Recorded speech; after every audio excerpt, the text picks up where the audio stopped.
Telkomsel aja, itu udah dugaan saya membuat rugi gitu loh. Ini mau diulang lagi, ya keledai aja nggak akan jatuh 2 kali di lubang yang sama. Mantan ketua KPPU, dia malah berkata katanya merger Grab, intinya dia mau mendorong merger Grab dan GoTo ini katanya strategis, dan ini nih yang bahaya nih dia klaim nih. Katanya arahan Presiden Prabowo. Kalau betul arahan Presiden Prabowo ke mantan ketua KPPU, menurut saya ini agak paradoks dengan ucapan-ucapan Prabowo Subianto sebagai presiden. Kata Bank Dunia, kondisi saat ini Indonesia 2 dari 3 orang miskin. Artinya Supil Ojo miskin kepada semua pemegang saham pendirinya. Anda nih kita bukannya nggak tahu udah cuan. Udah keluar, udah exit gitu loh. Terus Anda udah dapat uang segitu. Tapi orang yang Anda kapitalisasi, yang disebut ekosistem digital, tetap eksploitasi, tetap miskin. CEO Danantara keceplosan ngomong. Pandu mengatakan bahwa dia sudah kaya, dia make money, yang dia sebut pertama Shopee, kedua Gojek. Pandu bisa balikin ya 6,4. Kan kata dia make money from Gojek. Itu dulu pertanggungjawaban terhadap duit Telkomsel yang sudah nyebur di saham GoTo. Harus ada yang bertanggung jawab. Pelanggaran hukum tetaplah pelanggaran hukum, perlu diusut secara hukum.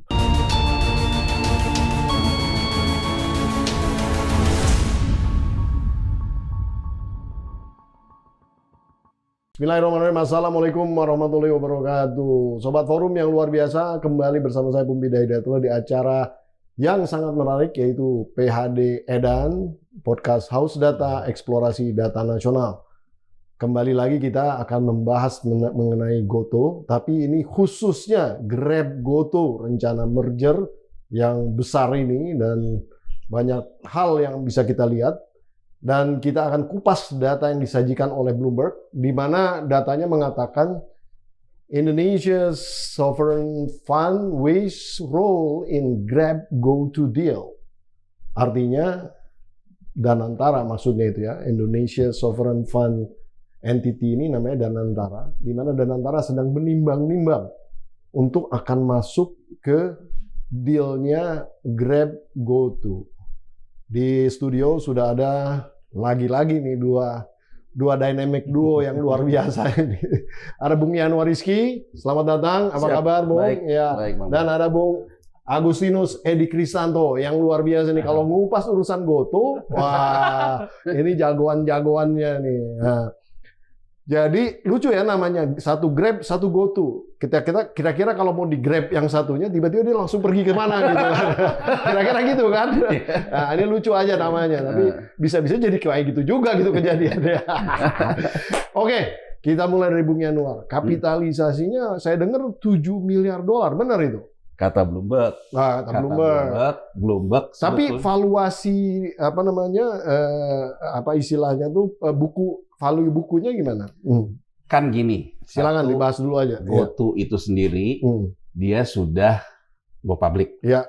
Jadi patokan harga sahamnya tuh harga di bursa.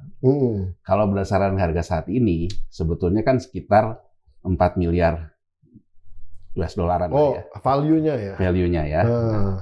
Cuman kan sejak beberapa lama sebelum Bloomberg mengatakan Danantara, itu kan memang ada sinyal seolah-olah ada pemegang saham di GoTo itu menginginkan kalaupun terjadi merger, valuasi dia di angka 7. Nah, berarti kan 4 naikin ke 7. Oke. Itu kalau berdasarkan valuasi apa istilahnya basis hitung-hitungan akuntansi, masuk nggak angka 7 itu? Nah, sekarang gini, kita bahas dulu antara dua hal nih. Kalau berdasarkan standar akuntansi, ya Bang Pompi ya, standar akuntansi terkait dengan perusahaan-perusahaan yang mengkapitalisasi goodwill, revaluasi goodwill itu hanya bisa dilakukan ketika terjadi business combination. Dalam hal ini merger, tapi dengan pola akuisisi. Corporate action. Corporate action. Jadi seperti saya bahas di awal, bahwa kuncinya ini perusahaan jualan aksi korporasi. Grab ya. Grab sendiri yang dalam hal ini Grab Holding. Grab Holding ini kan dia punya Grab di Filipina, Grab di Vietnam, punya Grab Indonesia, di Indonesia PT Grab Teknologi Indonesia. Pengendalinya adalah Grab Holding. Grab Holding sendiri ketika dia IPO di Nasdaq tahun 2021, pola yang dilakukan sama ketika Go dan Tu. Jadi Grab Holding itu juga melakukan proses merger akuisisi dan sebagainya, terutama terkait dengan nama Uber dan sebagainya lah, karena Uber dia pemegang sahamnya. Jadi saya ingin mengatakan Grab menggunakan International Accounting Standard yang berlaku di Amerika, IFRS namanya International Financial Standard gitu ya, nomor 3. Ya, jadi di IFRS nomor 3 itu mengatakan ketika ada business combination dalam bentuk merger, ya, maka akan terjadi revaluasi terkait dengan goodwill. Kalau akibat revaluasi goodwill, ya, menimbulkan selisih di sisi kanan itu kan goodwill ada di aset, maka nilainya itu akan masuk ke dalam penilaian ulang nilai saham buku. Ini buku dulu nih, nilai saham buku, tapi ada ketentuan syaratnya di IFRS 3. Maupun kalau di kita PSAK nomor 22. Syaratnya ada investor baru yang masuk pada saat merger yang percaya sama harga itu. Dan jadi referensi lah tuh harganya. Referensi. Nah, masalahnya investor yang masuk itu tidak dihitung bahwa dia masuk sebagai pengendali baru misalnya. Pokoknya ada investor yang percaya. Kenapa Bang Pompi? Kalau kita ambil di Indonesia ya. Di Indonesia ini kan pakainya PSAK 22. Ya. Kalau di PSAK 22, ketika ada revaluasi, ya itu pakainya KJPP, Kantor Jasa Penilaian Perusahaan, yang diakui oleh Menteri Keuangan.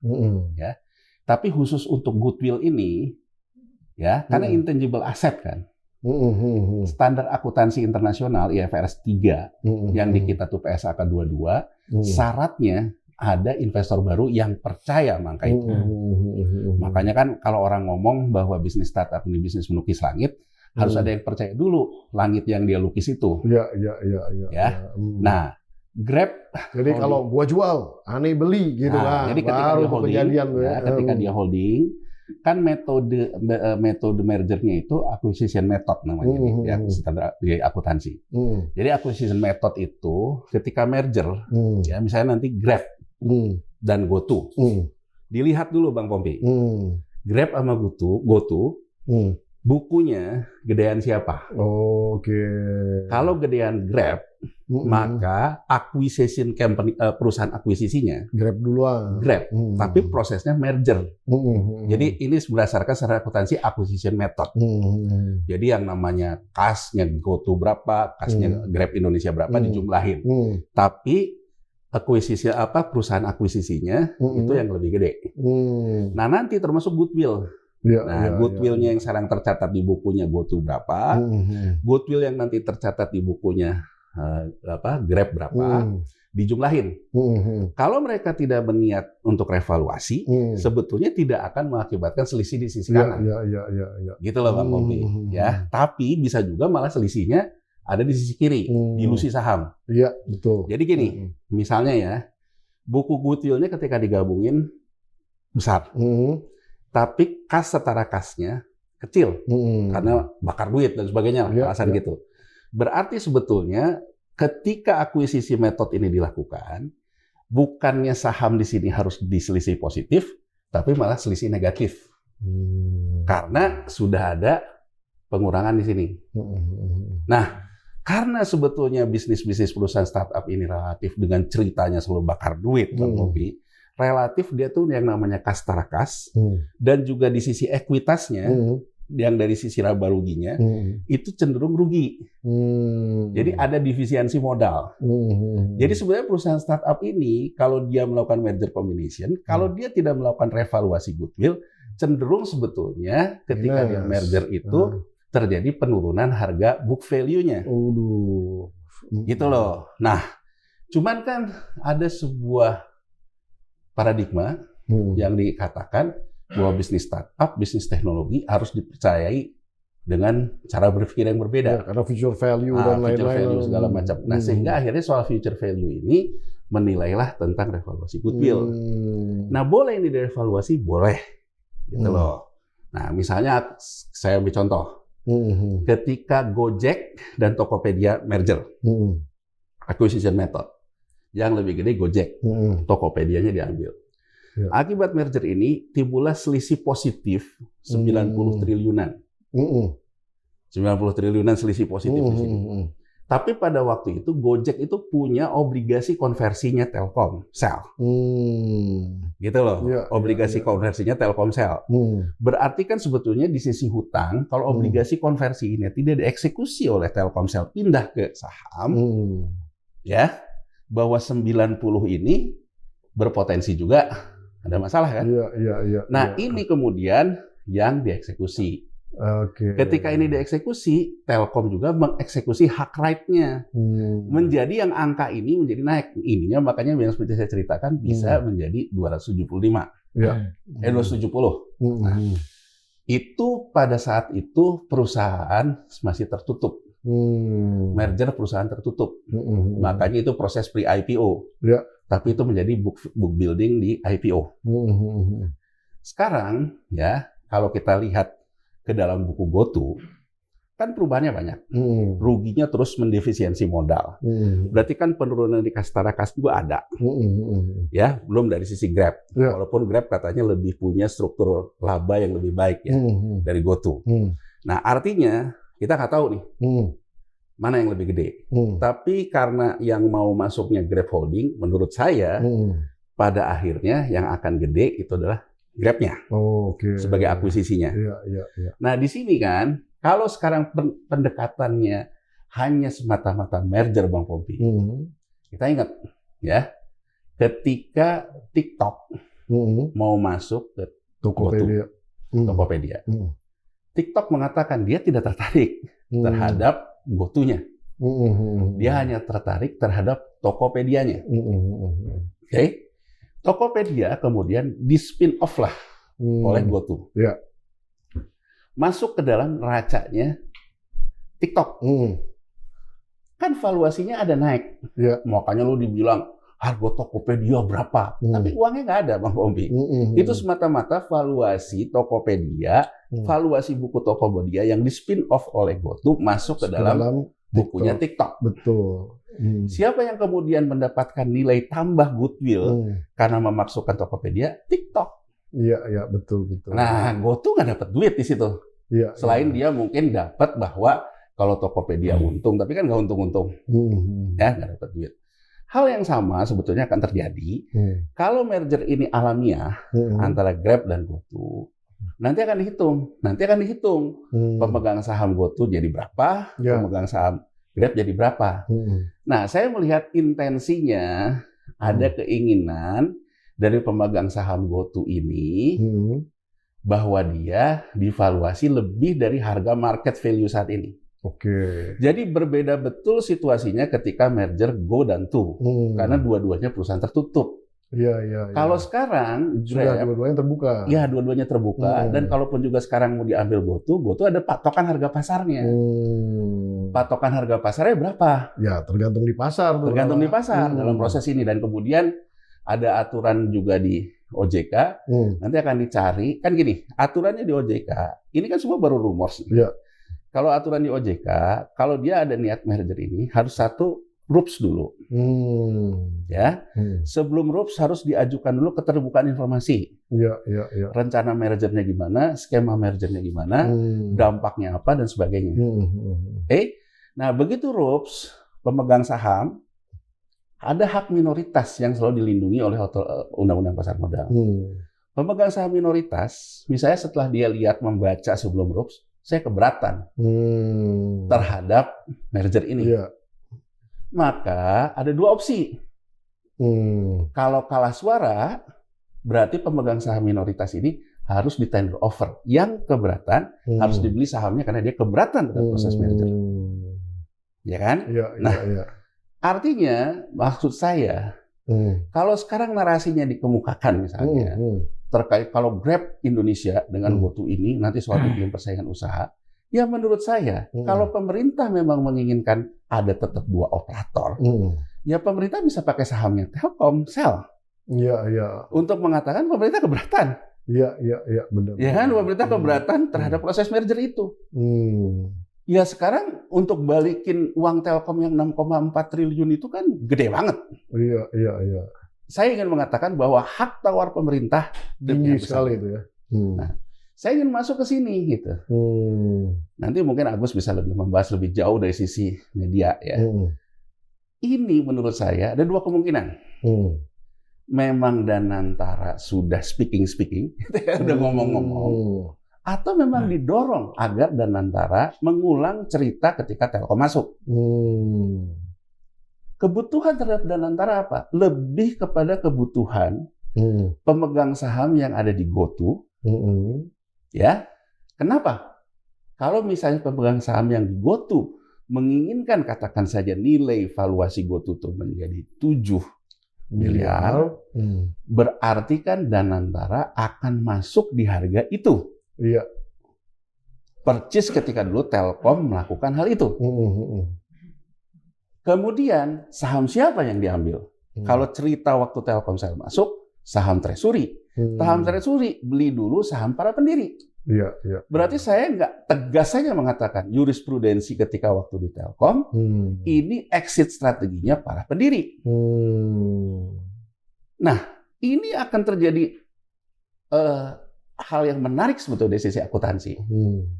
Karena kalau berdasarkan standar akuntansi, mau perusahaan itu terbuka, mau perusahaan itu tertutup, pakainya PSAK 22. Nah, apa yang akan terjadi? Yang akan terjadi ketika nanti misalnya ada adjusted price, harga teoritisnya, itu diumumkan bahwa akibat merger ini, katakan harga teoritisnya 150 gitu. Bahkan harga di pasar 65 misalnya. Maka tidak akan terjadi penyesuaian harga di bursa, Bang Pompi. Jadi bursa hanya diberikan informasi akibat terjadinya proses merger ini, harga bukunya menjadi 150, terserah pasar merespon. Nah, tapi kan ini akan menjadi sesuatu yang menarik.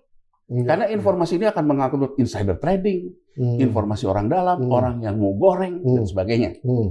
Nah, yang jadi menarik, kalau Danantara membeli, katakan di harga agar tercipta harga 150, beli di mana? Beli di market. Ini saya men-challenge dari awal ke OJK. Karena OJK waktu Telkom diam aja. Ini akan menjadi case study yang sangat menarik sebetulnya kalau dilaksanakan. Karena ini perusahaan terbuka. Kalau mau dilakukan transaksi di luar bursa, terhadap harga bursa, berarti terjadi selisih harga antara transaksi bursa dan transaksi luar bursa. Betul. Bagaimana perlindungan investor minoritas?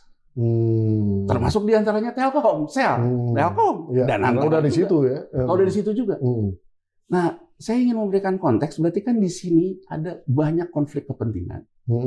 Dan yang paling penting ini loh Bang Pompi, saya ingin mengatakan, yang nggak boleh itu transaksi benturan konflik kepentingan. Dan ingat loh, begitu dia transaksi ini merger sudah terbuka, kompleksitas terhadap transaksi benturan kepentingan itu menjadi sangat kompleks. Jadi kita patut memberikan batu uji betul terhadap OJK dalam proses ini. Dalam proses siapa yang main rumors, main nggak di sahamnya, siapa yang mainin informasi, main nggak di sahamnya, pemegang saham pendiri menikmati apa, ini menjadi kompleksitas. Nah, pada akhirnya Bang Pompi, mungkin nanti Agus bisa lebih ini ya, berapa sih sebenarnya kira-kira revaluasinya? Saya ingin mengatakan 6,4 triliun, Bang Pompi. Telkom sudah membukukan impairment 4,7. Danantara ingin mengulangnya. Nah, saya ingin mengatakan rada-rada nggak masuk akal tuh ya. Cara berpikirnya dari segi apapun itu sulit tuh ya. Dan di berita justifikasinya ini, di berita ini, Danantara melakukan pembicaraan ingin masuk dalam proses merger Grab dan GoTo as minority. Berarti sama ketika dulu Telkomsel. Ya, portofolio doang.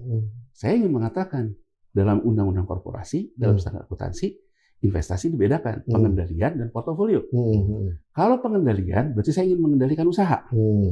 Saya punya niat pembangunan lah segala macamnya yang sekarang narasinya.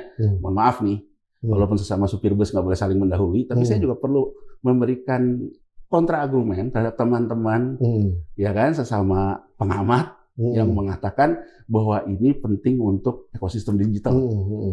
Kalau penting terhadap ekosistem digital, ini sudah gagal.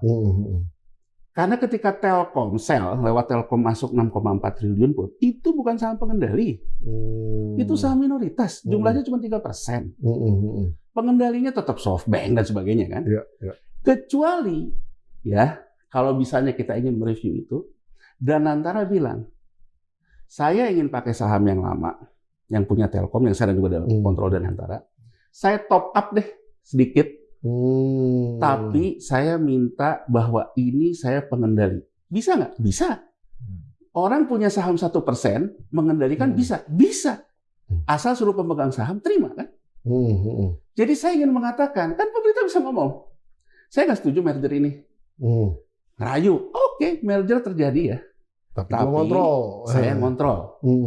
Dan harganya nggak usah pakai dimakap-makap, harga market aja. Iya. Berapa gitu harga market sekarang gitu loh. Langsung ya masuk kan? di level itu. Artinya meng-average juga harga saham yang dipegang sekarang oleh Danantara lewat Telkom yang 6,4 yang dulu beli 270, di average dengan sekarang beli harganya misalnya 60. Di average kan mungkin turun nanti ke 100. Ya. Itu kan juga mengurangi kerugian impairment di Telkom. Benar nggak? Ya. Tapi saya bisa masuk ke situ, syaratnya saham merah putih. Saya pengendalinya. Saya mengendalikan kebijakan, saya mengendalikan segala macam. Keren tuh ya kalau kayak gitu. Kalau kayak gitu, saya masih bisa mengatakan langkah Presiden Prabowo betul sesuai misi Danantara. Bahwa Danantara itu adalah alat bangsa ini untuk membangun. Alat bangsa ini untuk tidak uangnya lari ke asing. Alat bangsa ini untuk memerdekakan perbudakan negaranya. Kan Pak Prabowo sering mengatakan bahwa rakyat kita miskin dan sebagainya. Bang Pompi, terlepas dari orang berargumen angka standar kemiskinan Bank Dunia itu ketinggian. Tapi kata Bank Dunia, kondisi saat ini Indonesia 2 dari 3 orang miskin. Artinya Supil Ojo miskin. Saya ingin mengatakan kepada semua pemegang saham pendirinya, Anda nih kita bukannya nggak tahu ya. Cuan. Udah keluar, udah exit gitu loh. Terus Anda udah dapat uang segitu, tapi orang yang Anda kapitalisasi, yang disebut ekosistem digital, tetap eksploitasi. Miskin. Iya, tetap miskin. Dan saya juga ingin para pengamat kita gentle membahas ini. Kalau ini buat ekosistem digital, apakah ekosistem digital kita membenarkan perbudakan modern? Iya. Jadi mungkin saya sampai situ dulu, biar diterusin sama Agus. Kita mantap ini. Punchline-nya udah dapet ini ya. Bu Agus, 7 miliar dolar dari 4 miliar dolar. Ngitungnya gimana tuh kira-kira? Maksudnya siapa yang kira-kira akan percaya untuk naruh barang segede itu di situ? Kira-kira lah ya.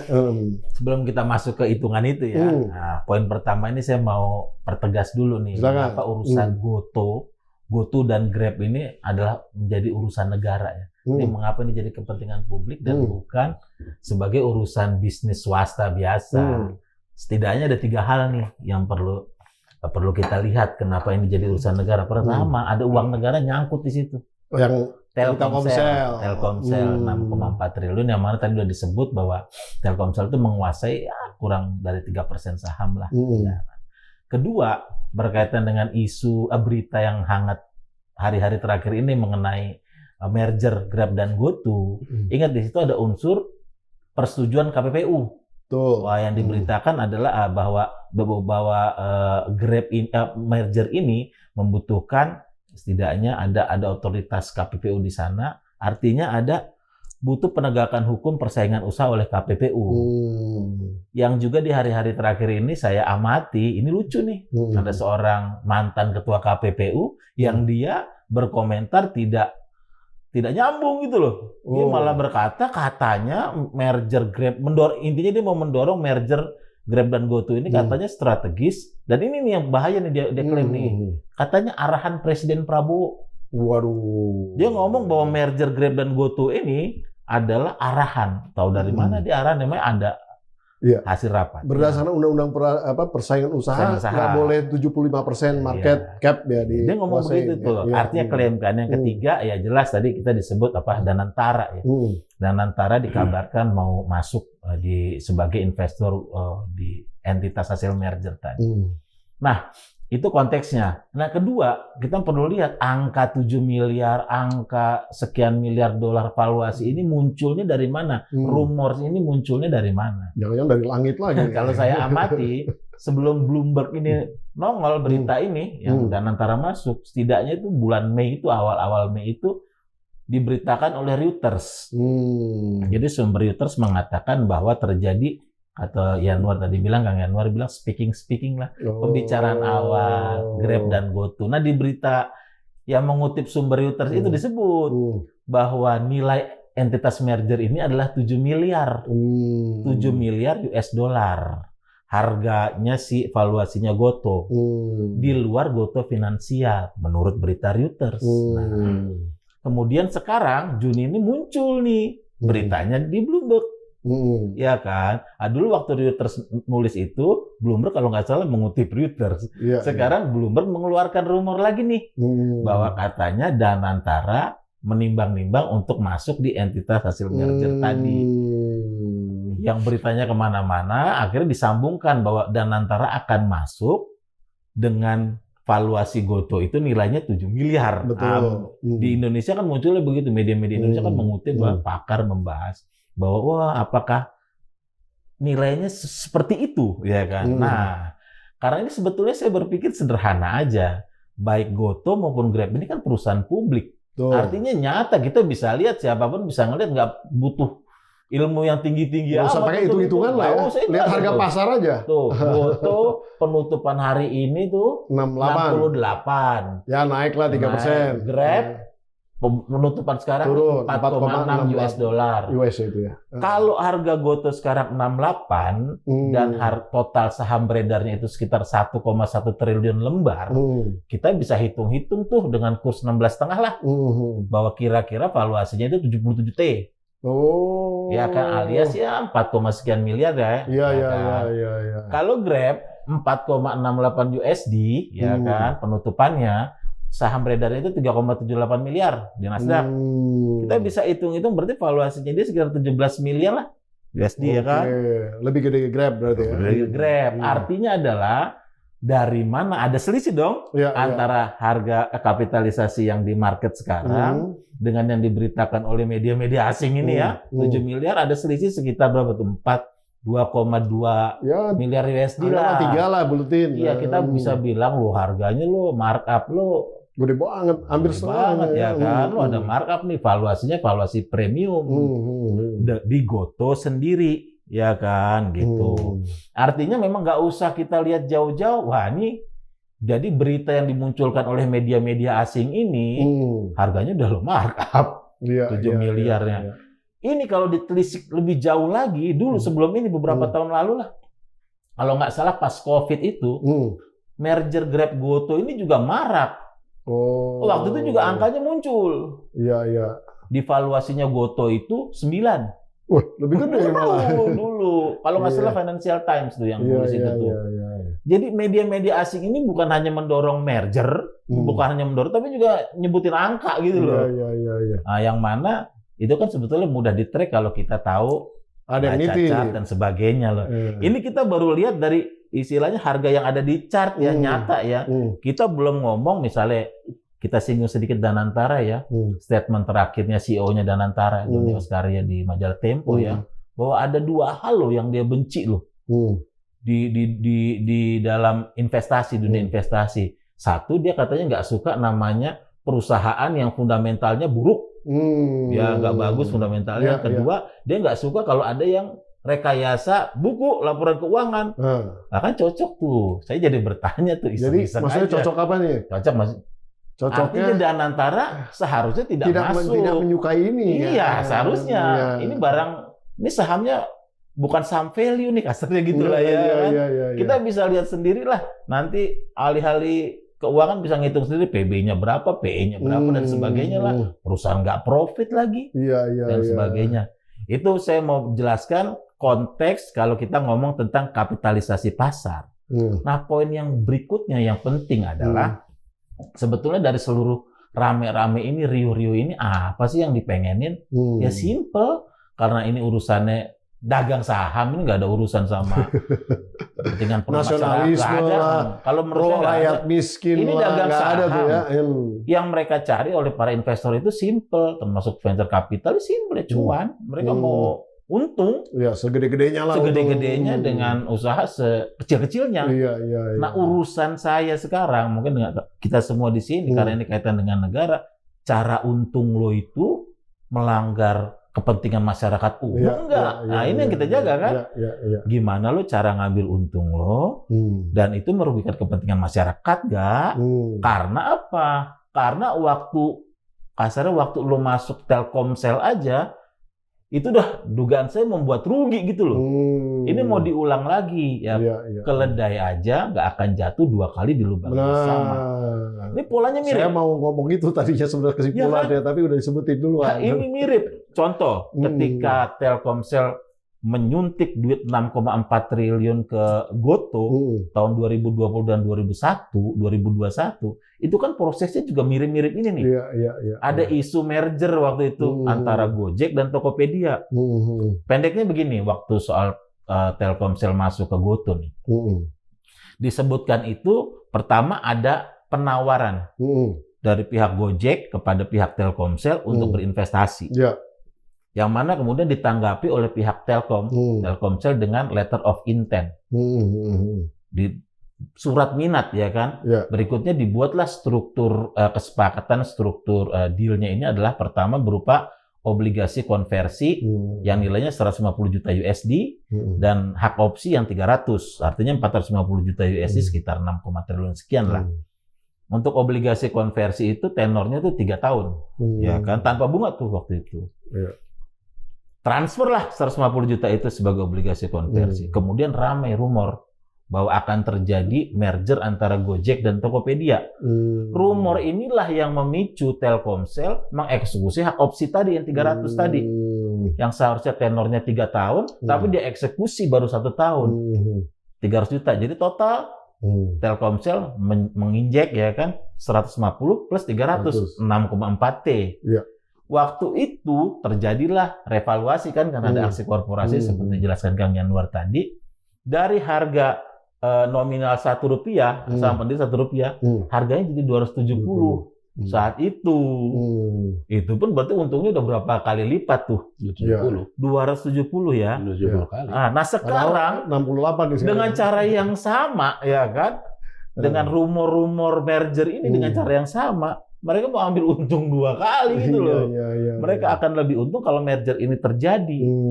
Dan berbahayanya adalah kalau pola yang sama terulang, inget loh, Danantara akan beli di harga pucuk loh. Karena valuasinya udah dibikin markup, udah valuasi premium. Hitungan bodoh lah kita pikir aja. Kalau diturutin semua skenario ini, Goto valuasinya 7 miliar USD minus tanpa Goto Finansial ya. Terus yang kedua Grab valuasinya 17. 17 tambah 7 24 miliar USD. Hitung aja kalau masuk misalnya Danantara 5% itu udah 20-an triliun. Jadi yang terjadi adalah ini ada dalam tanda petik ya dugaan saya permainan narasi yang tricky. Trikinya apa? Triknya begini. Contoh, berita terbaru hari ini adalah Grab itu menawarkan obligasi dia. Nilainya 1,28 miliar USD. Obligasi konversi sekitar 20-an triliun ya kalau dengan kurs rupiah. Mirip-mirip kan dengan harga itu kan. Nah, jualannya adalah kenapa obligasi ini menarik kepada investornya adalah karena ada kemungkinan merger dengan Goto. Sehingga kalau ini merger akan menguasai mayoritas pasar di Indonesia, pasar di Asia Tenggara dan sebagainya, sehingga memungkinkan dia perusahaan ini berkompetisi dengan Shopee lah misalnya kan.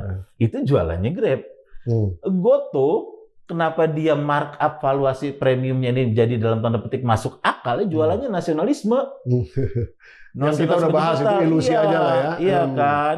Pertama jualannya nasionalisme ini loh sebegitu berharganya Goto, makanya ini valuasinya premium. Dan mereka saat ini sedang butuh persetujuan KPPU.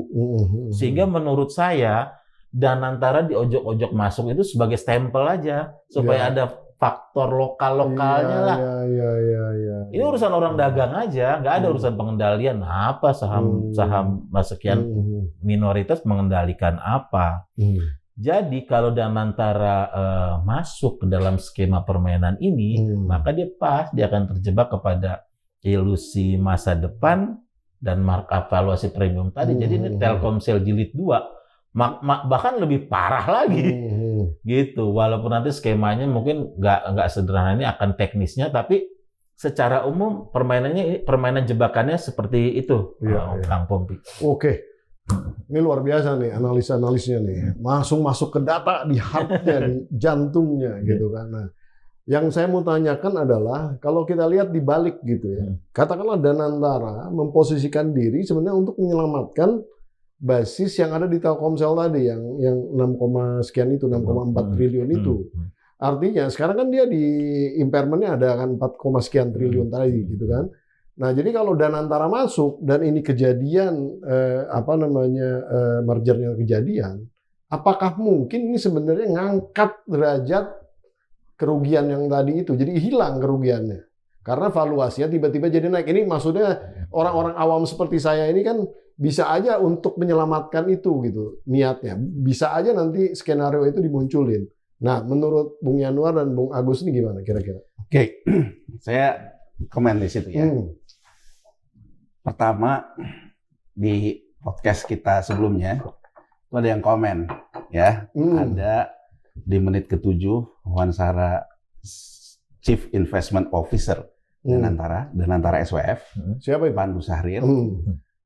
Yang komen mengatakan di menit ke-7 di video YouTube wawancara ini, CEO Danantara keceplosan ngomong. Saya putar, di menit ke-7 itu apa? Pandu mengatakan bahwa dia sudah kaya. Dia make money, yang dia sebut pertama Shopee, kedua Gojek. Ya, saya ingin jelas dulu di sini. Ya kan? Karena gini loh, menurut saya, orang yang kaya di Gojek nggak ada dividen. Orang yang kaya di Gojek adalah orang yang melepaskan harga saham pendiri di harga yang sudah di up tadi. Entah itu ikut exit strategi ketika dibeli oleh Telkom yang untungnya sampai 270 atau di IPO atau di market. Karena di market pun kalau jual hari ini saya udah untung 68 kali Bang Pompi. Kalau saya sahamnya pendiri. Tapi kalau Bang Pompi belinya saham di IPO 338 ya masih nangis. Tapi kan kalau buat pendiri mau jatuh sampai gocap pun dia masih 50 kali. Iya. Ya kan? Benar. Nah, kemudian yang menjadi pertanyaan menarik kan sebetulnya Pandu lebih terkenal dengan Bukalapaknya. Kenapa dia nggak ngomong make money from Bukalapak? Kenapa from Gojek? Berarti di Gojek ini banyak sekali pemainnya. Nah, kalau kita lihat bahkan komisaris independen Telkom yang juga lawyernya merger GoTo yang menurut saya terkena dengan pasal-pasal konflik benturan kepentingan, malah sekarang juga kan jadi managing director di yang Danantara Investasi. Siapa itu? Bono Aji kan? Iya. Jadi maksud saya, ya kan? Berarti orang yang sama. Orang yang sama. Sekarang pertanyaan saya.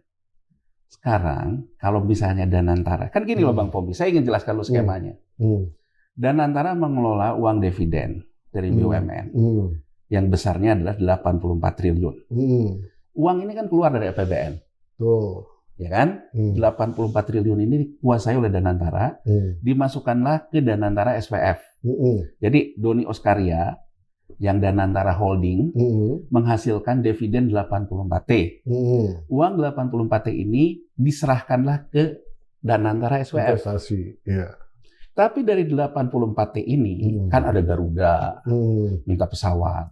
Ada PMN. Negara juga udah nggak nanggung PMN loh. Betul. Berarti uang PMN pun dari 84 ini. Termasuk PSO. Dan saya ingin kita juga bicara terang aja.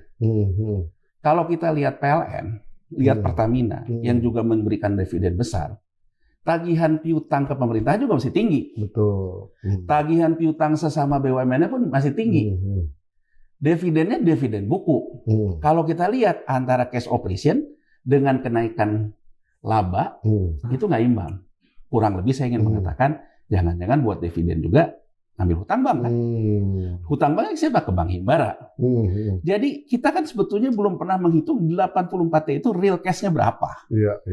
Karena itu ada menyangkut hutang ke Bank Himbara dan sebagainya. Yang kanan kiri oke. Iya. Uang yang udah sesempit gini perlu penyehatan BUMN, apalagi Presiden Prabowo menginginkan kedaulatan pangan, mendahulukan segala macam dari uang 84 ini. Kok kayaknya kita enteng banget ya. Ngomongin mau menempatkan di 20 triliun tadi ya. Ya, berapa gitu ya? Kira-kira kan 20 triliun. Danantara. Pertanyaan saya gini. Kalau misalnya Danantara mau meng-average kerugian impairment Telkom itu menjadi rendah, agar Telkom laba bukunya bisa naik, kan bisa gini Bang Pompi. Ini saya kasih apa pandangan saya. Pandangan saya, kalau itu yang mau dilakukan, berarti Danantara ngambil nih sahamnya GoTo dari Telkom, transaksi induk dan anak, gitu loh, transaksi induk dan anak. Jadi artinya benar-benar dikeluarin dari Telkom. Toh sekarang juga sudah diimpair 4,7, berarti Telkom mengimpair lah 6,4, ya kan? Tapi transaksi ini diambillah menjadi bagian, katakan aja transaksinya antara anak dan holding lah. 6,4 ini dimasukin lah ke tempatnya Pandu yang SWF. Pertanyaan saya, Pandu bisa balikin ya 6,4. Kan kata dia make money from Gojek. Itu dulu. Kalau dia bisa balikin, gua kasih 4 jempol sama jempol kaki gua. Ya kan gitu loh. Jadi kan sebelum kita bicara, kalau dia bilang strateginya, oke, gue strateginya masuk lagi, gue top up, ya gue tahu lah gitu ya bahwa salah satu manajemen portofolio adalah average. Apa harus masuk dalam proses mergernya? Enggak. Kalau saya biarin aja mereka merger dulu. Nanti harga di bursanya berapa? Baru ambil. Kalau perlu goreng turun. Goreng turun ke bawah gitu sampai ke berapa. Bahkan kalau bisa nge-short, nggak boleh aja. Katakan Bang Pompi ya, katakan aja sekarang ini deh. Katakan tujuannya kayak begitu. Tujuannya ingin meng-average down itu. Ya, merger nih. Saya katakan aja, oh ini kayaknya kalau buat merger nih bakal naik nih. Kan saya bisa sekarang. Nyuruh sekuritas BUMN, ambil deh. Karena mungkin nanti harganya naik. Di harga sekarang. Iya. Langsung main gitu ya. Untuk apa kita masuk ke dalam situ? Kan tujuan SWF di mana-mana mencari keuntungan portofolio, Bang Pompi. Bukan urgen di mana-mana begitu. Jadi kenapa juga harus masuk ke situ? Gitu. Iya. Saya ingin membangun nalar aja, nalar cara kita berpikir. Benar. Ini yang paling benar. Nalar cara kita berpikir gitu. Saya juga ingin masuk ke dunia investasi. Oke. Kalau misalnya manajer portofolio kan begitu. Iya. Ngapain juga? Kalau perlu saya nggak bilang, udah saya average down, saya ambilin. Pada akhirnya, artinya kalau saya nambah kepemilikan, dulu ada yang dibeli 265, nanti ada yang dibeli di 50, kan bisa turun ke 150. Berarti kan impairment-nya berkurang. Ya Bang Pompi ya, berarti itu bisa saya tangkap bagian dari cara mengurangi kerugian. Tapi kalau misalnya caranya kemudian masuk dalam proses mergernya, ya kan? Menerima valuasi itu. Ya bunuh diri lah itu mah. Ya pertanyaan saya gini loh Bang Pompi. Pertanyaan saya kan simpel ya. Bahkan kalau menurut saya, kan ini dua nih, yang Grab Holdingnya di Nasdaq, GoTo-nya di sini. Kenapa coba nggak main? Sekarang di Nasdaq lagi turun. Si Grab Holding. Nah, itu dulu tandanya turun 6,9%. Di Grab Holdingnya. Ambil di sini. Nanti kan bisa saya kombinasikan jadi average down-nya berapa. Iya. Benar. Ya kan? Kalau memang tujuannya kayak gitu. Jadi saya ingin memberikan challenge. Kan katanya make money from Gojek. Saya percaya. Sekarang saya ingin membuktikan Anda sekarang jadi CEO-nya Danantara SWF. How you can make money? For the nation. For the nation. Dari saham GoTo yang sudah rugi di impairment oleh 4,7 oleh Telkom. How you make money? Karena Anda mengatakan Anda make money from Gojek. Oke. Jadi maksud saya ingin balikin aja. Gitu loh, balikin aja. Karena kalau kita ngomong, periksa dong nih konflik kepentingan, capek kita. Jadi sekarang kita balikin aja, nantangin aja. Iya. Nah, kalau caranya kayak gitu, selalu kan yang dibawa tuh soal menjaga ekosistem digital. Begitu-begitu terus. Padahal kita data segala macam gitu. Jadi, menurut saya, pertanyaan Bang Pompi tadi simpel aja jawabnya. Kenapa juga kita harus masuk di proses mergernya? Iya, main dari sekarang aja ya. Bahkan kita bisa mengatakan gini, kalau sekarang saya mau main isu nih Bang Pompi. sebagai pemegang saham minoritas, Telkom nggak setuju tuh sama mergernya, kan turun dua-duanya harganya. Iya. Begitu turun saya beli. Ngapain juga kita? Gaya Donald Trump lah ya, main di depan kurva ya. Donald Trump. Coba Bang Pobi, nih lihat nih. Saya karena Bang Pobi ngomong Donald Trump. Saya lihat Donald Trump diwawancara di TV kan. Dia ditanya soal konfliknya sama Elon Musk. Donald Trump tuh sepele aja tuh ngomongnya. Dia bilang gini, bahwa dia membutuhkan yang namanya interest rate itu turun. Jadi kurang lebih dari wawancara itu, saya menangkap kesan bahwa Donald Trump memang menginginkan US dollar itu sekarang turun jatuh dengan beragam isu dia. Kita pernah bilang, kalau Elon Musk serius, dia udah tuntut tuh si Donald Trump ke SEC, ya kan, dengan segala macam pasal. Tapi kalau tidak dituntut, termasuk juga dulu waktu dia main insider trading waktu tarif, kan saya pernah bilang di podcastnya Bang Pompi, kalau Cina serius tuntut aja ke SEC, tapi nggak pernah ada yang nuntut kan. Artinya as a nation itu pilihan Bang Pompi. Sekarang kalau Presiden Prabowo yang dikatakan Agus dalam tanda petik arahan, menurut saya arahannya goreng bawah aja. Iya kan, kalau perlu kita hajar pakai isu, goreng bawah, itu Trump. Jadi artinya meskipun kita ngelihat dia negatif football, tapi dia doing for the nation. Benar. Kalau kita ini seolah-olah, waduh ngomongin melangit-langit, tapi nation nggak dapat apa-apa. Bahkan supir ojolnya tetap miskin gitu loh Bang Kobi. Nanti bocor lagi. Bocor. Jadi jangan sampai gini loh. Saya mungkin ingin mengatakan Pak Prabowo jangan sampai ini cuman dulu. Kan gini nih, yang menarik kan, di GoTo ini kan sebelum ini Boy Thohir mundur nih, ya kan? Kesan saya, jangan sampai ini kesannya, kalau dulu ada konflik kepentingan, sekarang ibaratnya ganti pemain doang, Bang. Jadi ibaratnya kalau dulu saya ngelihat yang ini, oh enak banget ya dapat duit ya, tapi saya tidak menegakkan aturan main, saya kemudian kamu keluar deh, giliran saya sekarang. Oh, mainnya sama modusnya. Sama. Nah, saya ingin mengatakan kepada Presiden Prabowo kan juga banyak dikatakan oleh orang capital market negatif terhadap capital market. Dia bilang capital market judi, tidak membuat orang di desa kaya. Nah, menurut saya, kalau betul arahan Presiden Prabowo ke mantan ketua KPPU, menurut saya ini agak paradoks dengan ucapan-ucapan Prabowo Subianto sebagai presiden.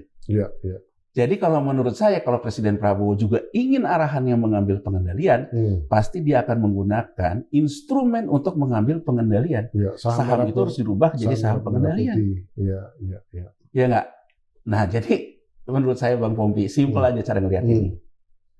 Jadi di dunia investigasi di pasar keuangan, karena saya memang dulunya kerjaan saya ini, selalu pertama itu follow the issue.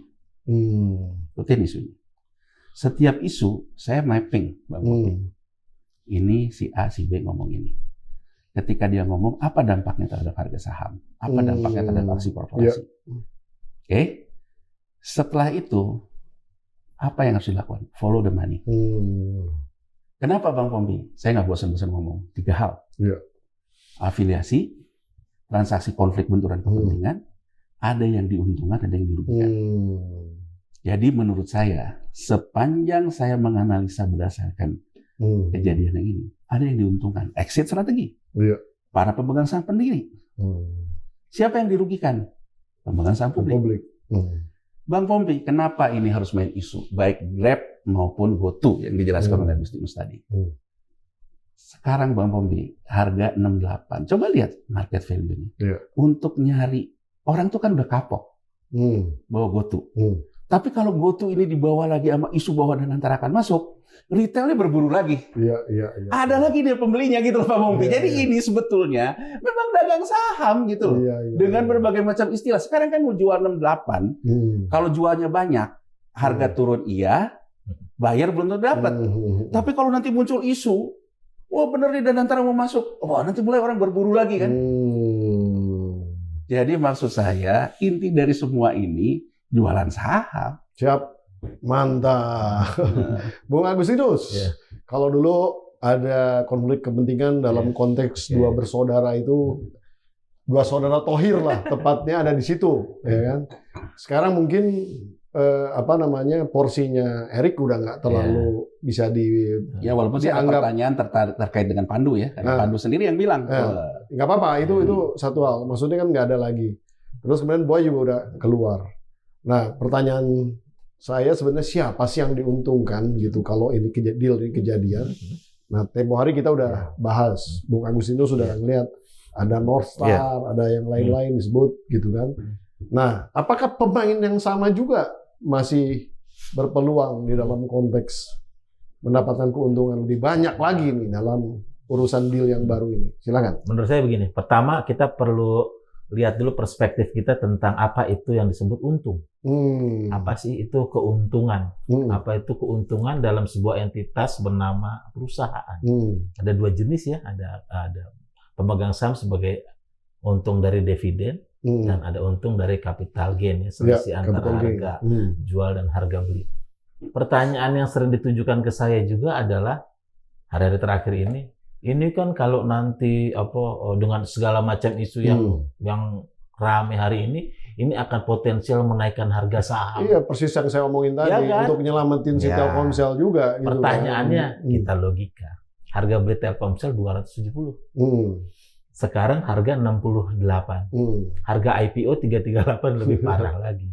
Logikanya, untuk balik ke harga modal aja butuh upaya 100%. Belum untung loh. Untuk balik ke harga modal 270 aja butuh upaya berapa kali lipat dari harga sekarang 68. Dari sisi harga ya. Itu capital gain. Yang kedua dari sisi dividen. Ini udah berapa tahun sejak Telkomsel mengakuisisi 5 tahun, hampir 5 tahun, artinya bukunya kan merah. Kita bahkan PE rasionya nggak bisa kita hitung karena labanya belum ada. Ya kan, yang ada malah valuasinya dibesar-besarkan lewat isu seperti ini. Keuntungannya tidak. Secara valuasi ini buruk, secara value ini saham yang buruk lah. Secara fundamental? Secara fundamental saham buruk. Dengan silakan hitung aja dengan indikator apapun lah ya. Buruk. Nggak menghasilkan untung berarti rugi. Artinya ngapain kita bicara keuntungan lagi? Jadi agak kurang tepat kalau kita bilang nanti kalau begini akan menaikkan harga begini. Enggak sesederhana itu. Faktanya saat ini adalah duit Telkomsel 6,4 triliun nyebur di situ. Telkomsel beli 270, sekarang harganya 60-an di perusahaan yang rugi. Yang entah kapan dia akan untung kita nggak tahu. Jadi benar-benar harus dipisahkan antara satu sisi narasi pemberitaan di media yang nggak bebas nilai ya, nggak bebas kepentingan ya, dan bisa juga titipan kan? Bisa juga titipan, yang saya duga bisa jadi ada kemungkinan seperti itu. Terus yang kedua poin yang diperhatikan adalah kita harus lihat fakta bahwa ada pihak yang bermain dua kaki. Dalam hal ini dia bertindak sebagai pemegang saham pengendali baik di GoTo maupun di Grab Holding sendiri. Contoh. Ini ada dua yang posisinya ganda ya, SoftBank dan Mitsubishi itu juga. Mitsubishi itu ganda tuh. Tapi mari kita lihat SoftBank yang kepemilikannya cukup signifikan porsinya baik di GoTo maupun Grab. Ya kan? Dia dalam posisi pengendali, artinya dia dalam posisi sangat-sangat strategis untuk tahu posisi dua pihak. Untuk mengetahui rencana-rencana kesepakatan yang akan dibentuk dan sebagainya. Dua kaki. SoftBank. Kalau kita lihat SoftBank misalnya dalam kasus GoTo, dia kan sebagai pemegang saham pendiri juga yang artinya awalnya satu rupiah itu ya. Yang ketika Telkomsel masuk 6,4 triliun tadi dan harga valuasinya jadi 270 rupiah, artinya si SoftBank sebagai saham pendiri artinya dia udah untung juga ya. Betul. Terbukti di laporan keuangan GoTo sendiri tercatat tuh. Terdapat setidaknya 1,7 triliun saham yang di buyback. Ada daftarnya. SoftBank juga masuk. SoftBank, North Star dan sebagainya. Artinya dia sudah merealisasikan keuntungannya. Nah, inilah bedanya dengan Telkomsel. Telkomsel itu karena dia laporan keuangan terkonsolidasi dengan Telkom, ini masalah metode pencatatan akuntansi aja. Yang di laporan keuangan Telkom disebutnya adalah mark to market. Realisasinya adalah ya dia rugi, mau dipakai gimana juga beli 270 sekarang 60 ya rugi. Kan? Nanti kerugiannya itu ada konsekuensinya itu kerugian negara nanti. Itu satu soal ya.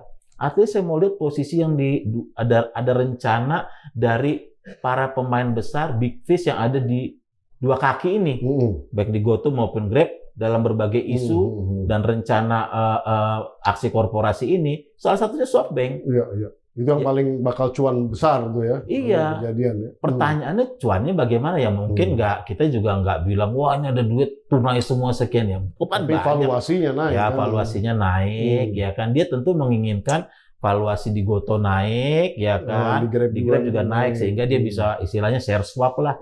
Menukar sahamnya kan.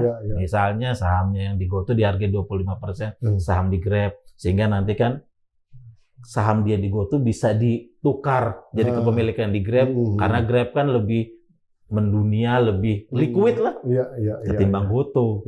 Kan rencana besarnya seperti itu.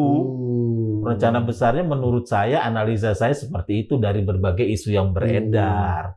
Sehingga ramailah berita berhari ini itu mau dibikin Grab itu mengeluarkan obligasi. Jualannya sama seperti saya bilang tadi, jualannya kalau ngambil GoTo kita akan jadi yang terbesar nih di Asia. Betul. GoTo jualan nasional. Ya, dua sisi mata uang yang sama karena ada posisi itu. Posisi SoftBank itu signifikan sekali. Dan sebetulnya kalau saya lihat pemberitaan ya, isu ya sejak COVID terutama, dia sebetulnya sangat menginginkan merger ini karena udah pusing juga. Bisnisnya terus menurun dan sebagainya. Tantangan bisnis semakin berat. Jadi sangat masuk akal SoftBank itu mengambil dan satu lagi juga ingat, saya pernah sampaikan juga di DPR bahwa rata-rata umur investor di startup itu adalah 10 tahun. Jadi ketika GoTo itu kan berdiri secara akta 2015, sekarang udah 2025. Jadi rata-rata 7 sampai 10 tahun itu mereka harus exit, merealisasikan keuntungannya. Ini jadi udah hamil tua nih SoftBank nih. Mereka buru-buru mau exit. Jadi strategi exit juga bisa. Exit. Udah hamil exit tua. Tapi cuan lah gitu. Exit cuan. Caranya gimana ya? Lewat ditukar aja dengan saham Grab yang lebih liquid. Gitu.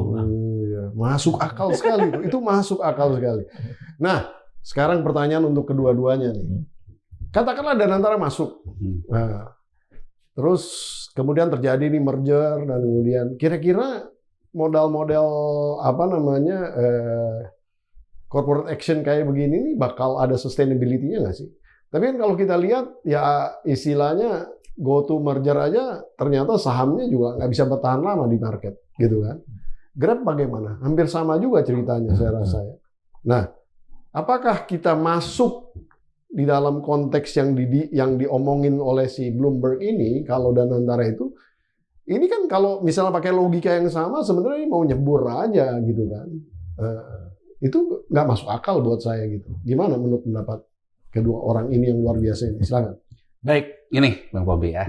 Ini sekarang drive by rumors, ya.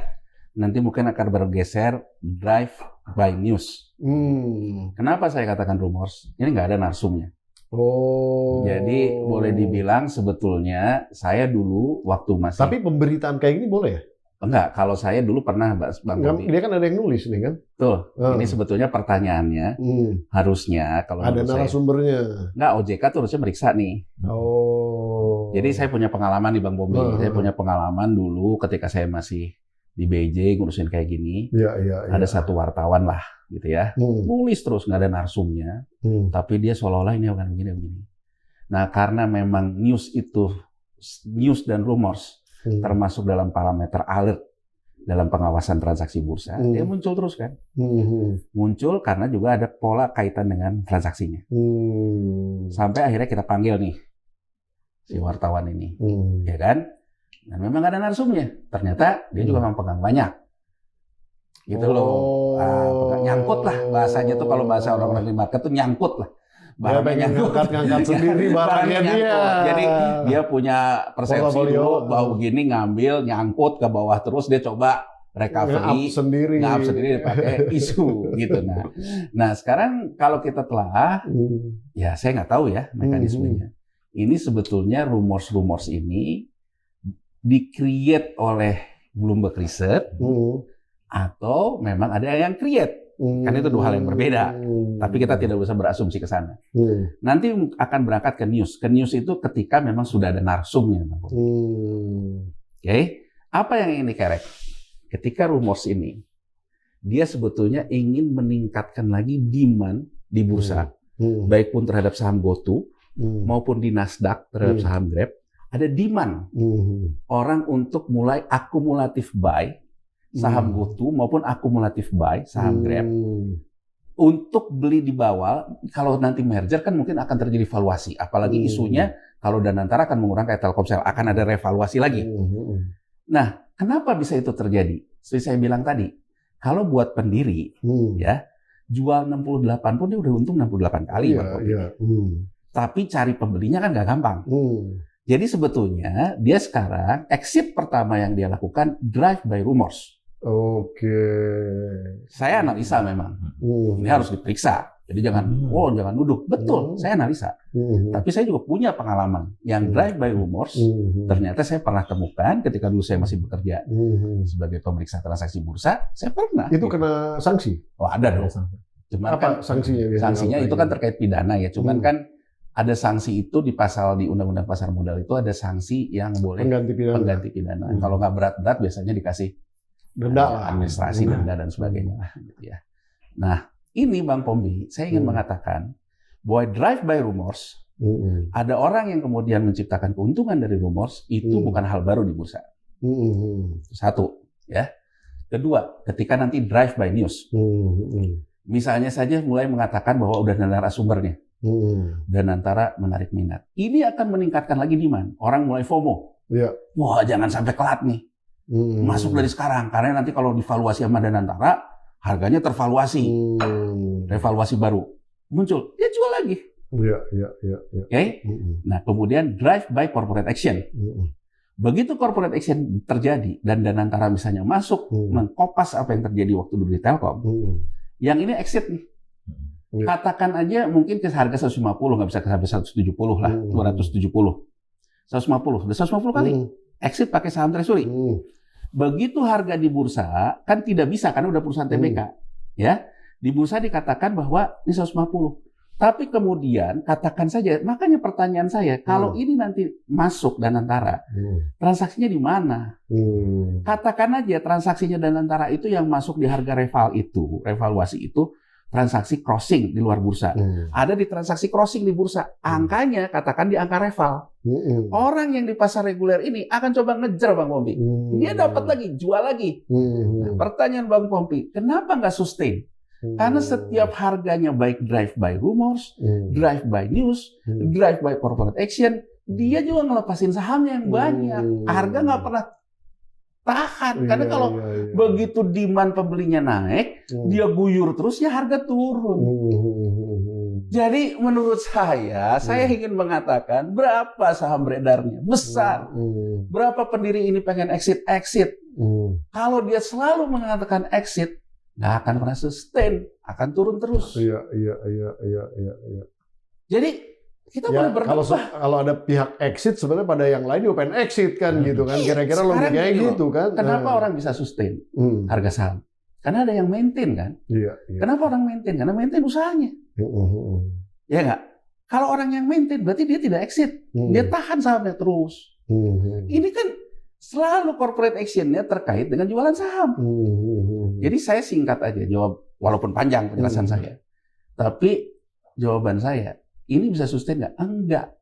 Karena kalaupun juga terjadi drive by rumors, drive by news, drive by corporate action, harganya naik, selalu dimanfaatkan untuk ngelepas barang-barang saham pendiri. Exit, pasti turun lagi. Siap, luar biasa analisis. Silakan, Bung. Kalau saya prinsipnya begini ya, pertama itu kan Danantara itu dari namanya aja kita tahu bahwa dia kekuatan masa depan. Dia ini kan lembaga investasi negara, dia tulang punggung investasi negara. Dia bukan lembaga spekulasi, dia bukan lembaga dukun, lembaga garis-garis chart, main saham begitu. Main jangka pendek lah ya.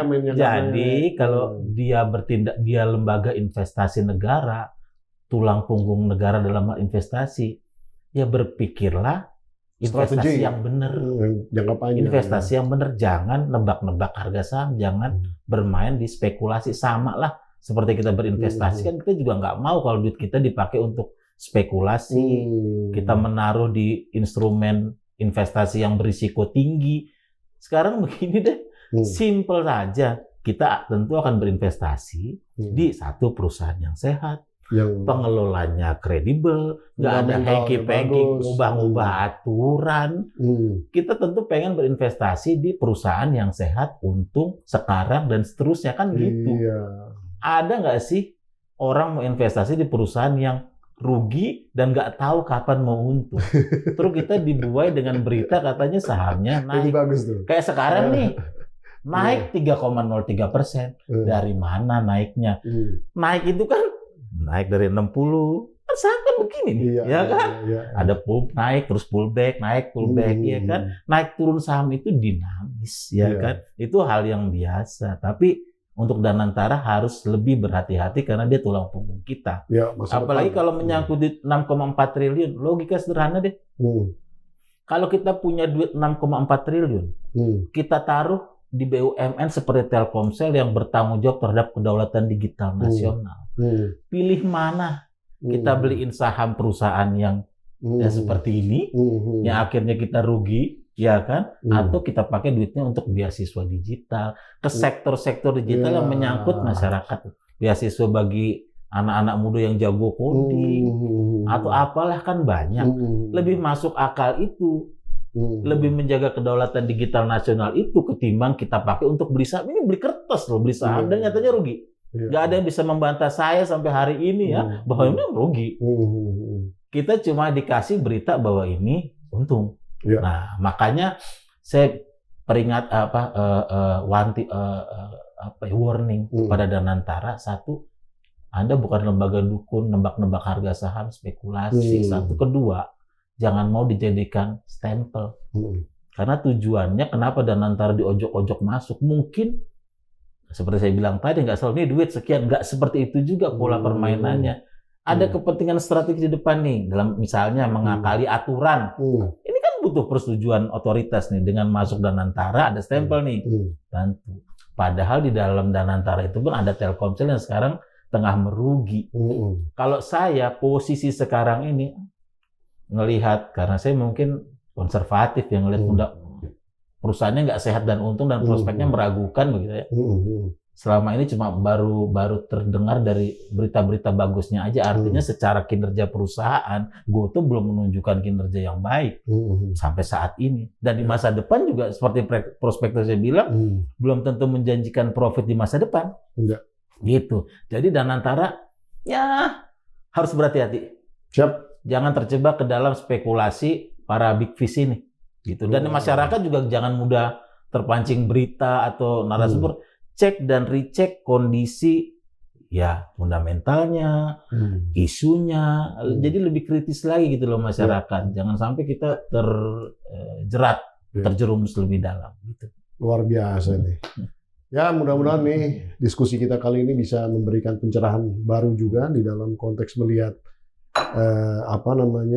suatu corporate actions di dalam konteks startup ini ke depan. Bukan hanya ini aja, tapi yang lain-lainnya juga. Karena memang waktunya terbatas nih, jadi memang kita juga nggak bisa lebih lanjut. Nah, silakan 1 menit 2 menit untuk closing statement. Pertanggungjawaban terhadap duit Telkomsel yang sudah nyebur di saham GoTo.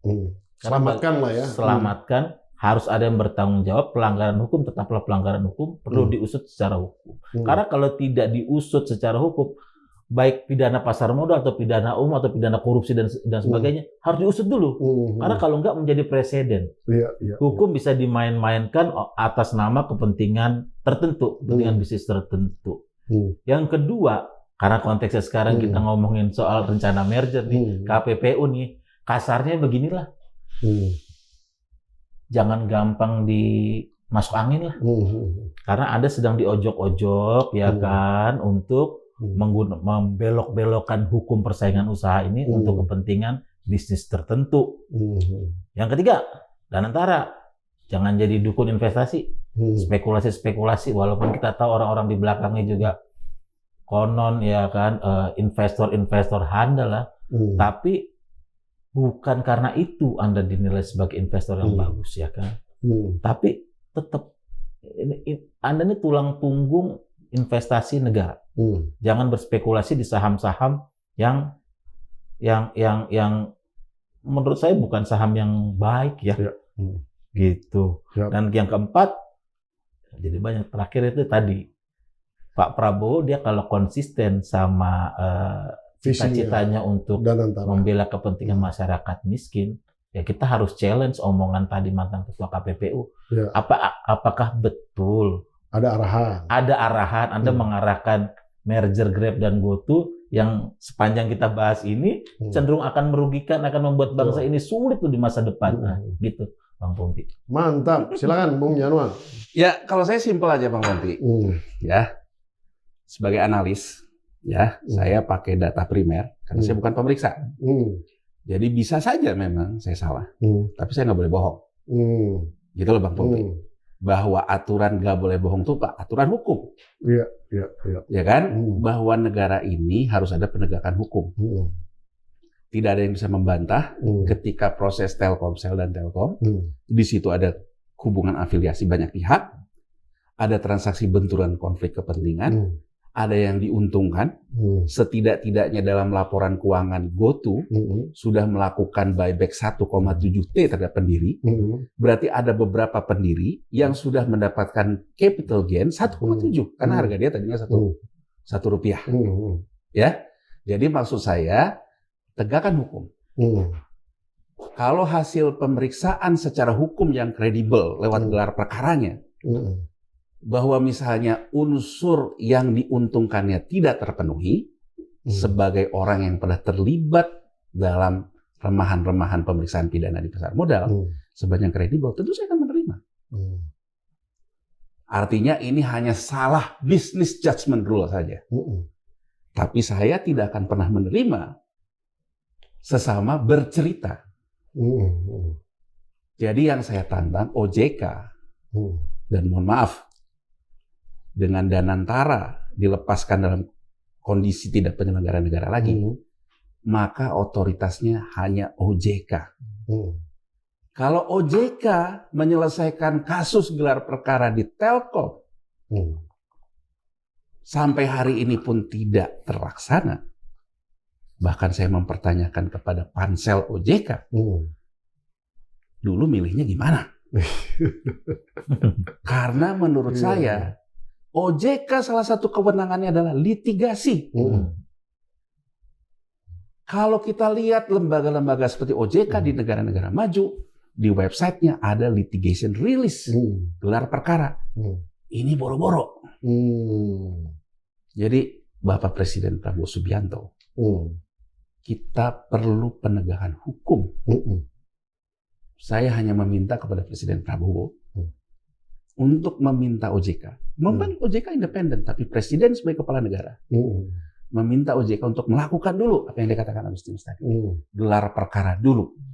Yang urusan Telkomsel dan Telkom. Apakah itu sudah betul-betul tidak memenuhi unsur dalam pidana pasar modal? Kenapa Bang Bobi? Karena setelah podcast kita, ada juga yang kontak saya. Karena menurut dia, menurut anggota DPR, ya kan, bahwa tidak ada konflik kepentingannya. DPR bukan lembaga hukum, nggak bisa menyimpulkan. Dan saya juga bilang ke yang menyampaikan pesan, kalau analis bisa salah tapi nggak boleh bohong.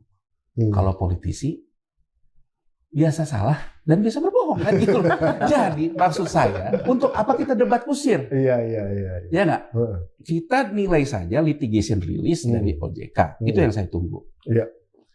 Tanpa ini, jangan melangkah dulu ke hal-hal yang sifatnya spekulatif. Dan antara menurut saya stop. Selesaikan dulu ini. Tidak ada langkah corporate action yang dibantu oleh Danantara.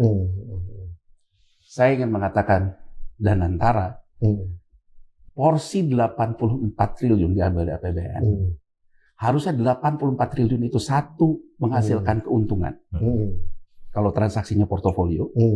Kedua, kalau transaksinya investasi, memberikan stimulus fiskal lewat Danantara. Karena agent of development.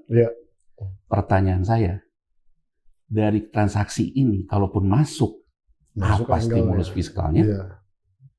Apa keuntungan portofolionya? Dan saya ingin mengatakan, dalam proses dari mulai Telkom, masuk dari Telkomsel impairment sampai hari ini sudah 4,7 triliun. Artinya dalam 3 tahun terakhir ini ada potensi 4,7 triliun tambahan dividen yang tidak bisa masuk karena sudah dimasukkan rugi. Iya. Kalau orang mengatakan ntar balik lagi, kapan balik laginya? Gitu loh. Jadi itu aja Bang Pompi. Saya hanya ingin mengatakan berdasarkan nalar, berdasarkan logika. Saya ingin mendorong sebuah literasi, walaupun ini mungkin rumit.